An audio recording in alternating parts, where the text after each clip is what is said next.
Julian Assange, still in Belmarsh, still languishing as a jailed journalist, unfortunately. You may have seen that his family are talking about how they're not sure he's going to survive. There's an appeal that has been filed.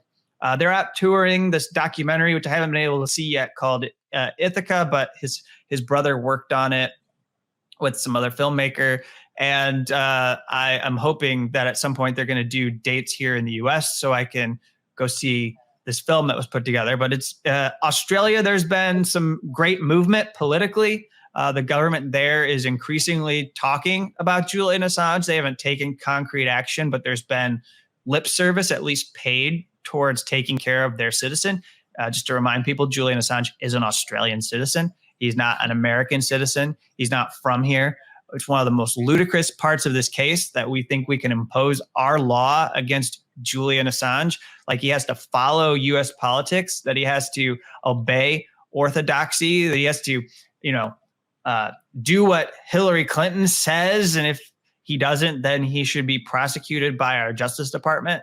So that's still something that boggles my mind. There are 2 appeals that have been filed.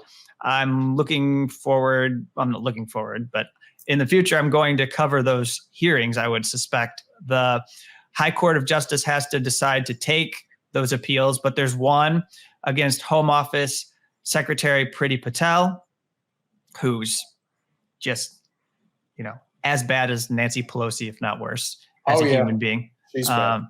She was deporting people to Rwanda, immigrants in UK to Rwanda. There was a big crisis over that. She's an awful person. And so there's an appeal over how she handled and approved the extradition request. And then there's a separate appeal that involves the initial judge's decision back in January 2020. Right. This is where it gets confusing. But I'll wrap up. But just to say that it gets confusing because that judge did spare Julian Assange's life initially on January 4th, 2021. And then that meant that the U.S. government had to appeal, and then they eventually won. So there were a lot of issues with that decision because it did not hold that Julian Assange was a journalist who had press freedom rights. It did not say that this was a political offense that Julian Assange has been charged with, that what the U.S. is going after him for might not be a crime in other countries. And so therefore he shouldn't be extradited. And that's what they're challenging. So they're going to go to court, and in a separate appeal, they're going to make all these claims that we've been talking about for years and years, along with the mental health and physical health issues, along with the threat of cruel and inhuman treatment that we had talked about, which was a key part of the first round of appeals. But as somebody who has a book coming on Julian Assange in February 2023 that I hope everyone will read, I had to put this together as a guidebook for a U.S. trial. And that's just a fact of our reality, that I had to prepare that, and even his family is prepared, that most likely the appeals process is not going to save Julian Assange, and he will be put on a plane. And in sometime in 2023, March, April, he'll be here in the U.S. He'll be arraigned in the Eastern District of Virginia in Alexandria, just outside of Washington, D.C., and then he'll be facing a trial for these Espionage Act charges. And so that the fact that we are this far, nothing has stopped. The UK government won't stop it. The Biden White House won't drop the charges. And they're also cowards. They won't answer questions. A lot of times, the last thing I'll say, which I think is important, a lot of people always say to me, the media doesn't care about this case. Why don't they speak about it? Why don't they ask questions about it? I've actually watched press briefings with officials in the Biden White House. They do ask questions when Assange is in the news. What happens is those people who are the spokespeople say nothing. They won't answer the questions. They act like they're dumb questions to be asked, or they act like they just heard a foreign language spoken to them and they can't speak. Excuse me? Pardon? Come again, huh? Kind of like Nancy Pelosi when she was asked about right. But then that's why they don't have anything. Like when these reporters ask their question, they don't get anything in return, and then they burn their question. And so now they come back to their media organization and they have nothing to use for that day. So can you blame them for saying that the next time they go there, they're not going to ask about Julian Assange? They know that they're not going to get anything from those officials. So the Biden White House is effectively stonewalled and created this wall of silence, and they don't feel like they should be held responsible. I mean, it was telling, like, I think I told you this earlier, that they did a report on the Biden administration and freedom of the press. And what they were able to find is that they were able to get responses on all kinds of different issues related to press freedom. And then when they mentioned Julian Assange to someone at the Justice Department, that person went cold and wouldn't cooperate and answer the question, and was just like, you're not going to get anything from me on that. So I think they're embarrassed. I think that they know that the entire world is aligned against them. There isn't a single human rights, civil liberties, or press freedom organization in the world that you can name to me that supports prosecuting Julian Assange. Some of them are weaker than others, but by and large, they understand that this is a big threat to freedom of expression everywhere. And the Biden administration knows that they lose their credibility every day that this drags on. Anytime they say anything about human rights or democracy, they are actually making it harder for anyone to take them seriously. Nobody in Bolivia or Mexico believes a word that they say. That's one thing I should say. This is what I'll say before I shut up. So AMLO in Mexico, Obrador, that was a big moment, I think. People, if you want something positive to cling to, I think it was a big deal that that Obrador, the president of Mexico, came to the Biden White House on his visit, which, by the way, happened only because he refused to participate in a summit of democracy in Los Angeles. That was a farce, since we refused to allow the leaders of Nicaragua, Venezuela, and Cuba to participate in the Summit for Democracy.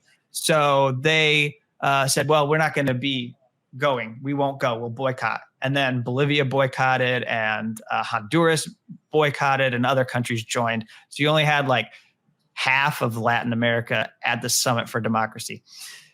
And so he goes to the White House. He gave Biden a letter, and he said to him, this is all the reasons why you should not prosecute Julian Assange. You need to drop the charges. And then he said openly before that meeting that if you're not going to drop the charges, you should return the Statue of Liberty to France, which was amazing. It's awesome. It's awesome. Actually, I've been thinking about this, and I think the only way that I would consider ever voting for whoever the next Biden disciple is if they pardon Assange. Like, that's the only thing. Like, that would probably be the only thing at this point wherein I could be bought with my vote, because I don't believe them on anything else. So if they were to do that, it would at least be, tangible. To me, that's like the biggest issue, and nobody in, any position of power seems to be saying or doing anything about it. Yeah. I think it's still stunning to me. I mean, it's still stunning to me because you have the precedent of people in the Obama White House and the Obama Justice Department who recognized that they should not go cross this line. I guess we're talking about another red line, and you should not be prosecuting Julian Assange, because then you're going to set a precedent legally that any future president could use to go after New York Times or Washington Post reporters or editors at those publications. And I have a very real world example. I put this in my book. So you might recall that Donald Trump got angry with the Pulitzer Prize board because they gave a Pulitzer to all these Post reporters and New York Times reporters that worked on stories in 2017 on Russiagate. And he said to them, a lot has come out since you gave that award, and I think that reporting is based on falsehoods, and they should not have received an award. So Trump complained to them and wanted them to revoke the award to these reporters. And the Pulitzer Prize board decided they're going to stand behind those reporters and not revoke the award.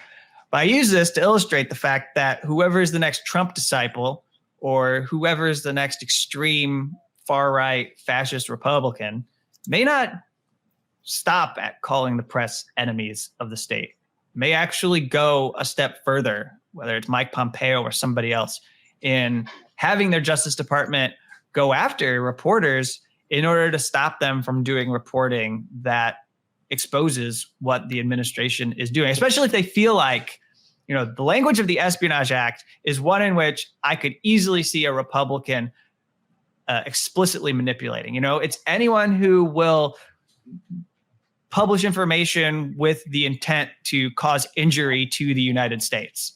And you could see an administration under a Republican, I could even see a Democrat, but I think it would start with the Republicans of saying, I'm the United States. I am running the United States. You are trying to injure my administration. Ergo, you are trying to damage and injure the United States. So I must indict you and charge you with violating the Espionage Act, which is a seditious law.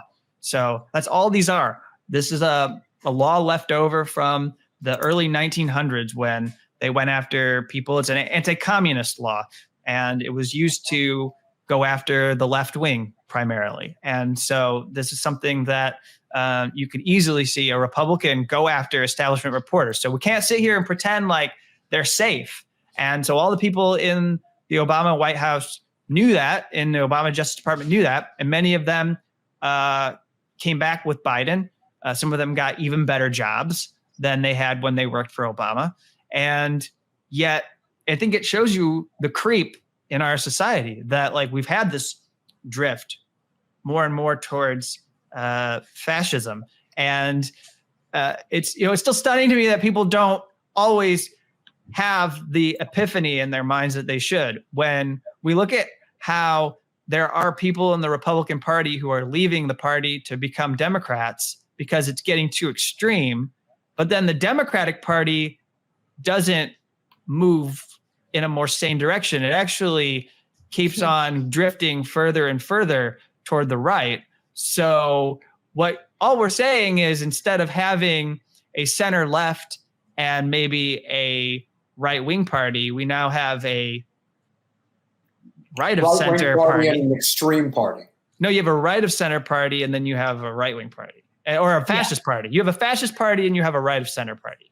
I don't even consider them right of center. And based on most of the metrics that are done around the world, the Democratic Party as today is a right-wing party. That's true. Can I just say something? The problem isn't so much that Assange or people are being charged with these things, right? That's a problem. But the bigger issue is that truth is not a viable defense. And that is where the problem is, because if you want to go after someone and say they've harmed us, they can say, yeah, I did, but it was true. And that's sufficient. So it isn't so much that there's laws to protect against that. It's that our First Amendment isn't countering it, and that truth is nowhere to be found. Thanks for watching. If you want to support our mission to transform politics into service, please like this video, subscribe, follow us on social media, and consider joining our Patreon, where you'll get early access to our interviews as well as other exclusive content. Links are in the description. Peace out.